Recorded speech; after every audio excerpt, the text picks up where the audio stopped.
आमच्या प्रिय बंधू बहिणींना ईश्वरच्या नावाने आमचा नमस्कार. सर्वे सरास संगे सकाळ हा कार्यक्रम सर्व मी स्वागत करीत आहे. प्रत्येक सकाळी हे वचन तुम्हाला भेटते. आजचं वचन पाहूया.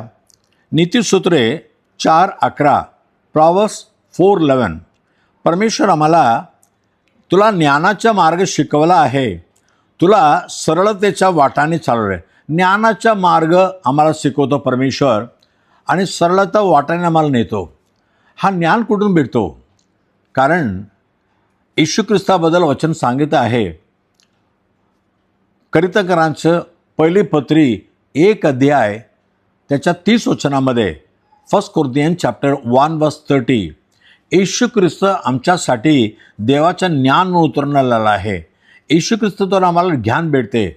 कारण याकूब 1:5 जेम्स 1:5 असं लिहिलेलं आहे, तुमच्यापैकी कोणी ज्ञानामध्ये बुद्धीमध्ये कमी असाल त्या प्रभूकडे मागा, जो कोणाला खावत नाही आणि संपूर्णपणे देतो. आमच्या प्रिय परीक्षा विद्यार्थ्यांना येशूच्या नावाने तुम्ही ज्ञान मागून बघा. परमेश्वर तुम्हाला ज्ञानाच्या मार्गामध्ये बुद्धीच्या मार्गामध्ये चालवणार. तुमच्या परीक्षामध्ये तुम्ही यशस्वी राहणार.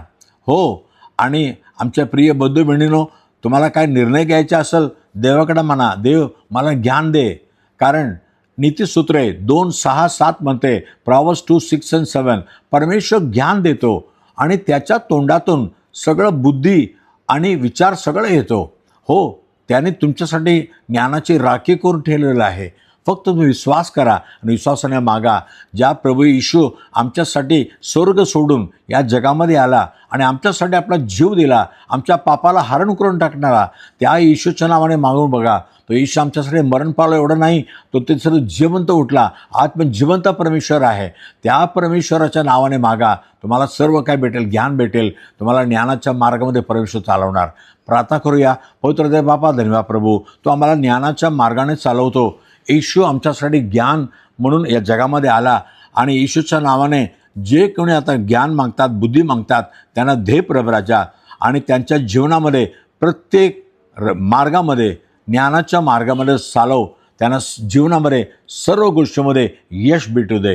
येशूच्या नावाने मागितो म्हणून ऐक प्रभू राजा. Amen, amen. God bless you. उद्या सकाळी आपण पुन्हा भेटूया. आमेन.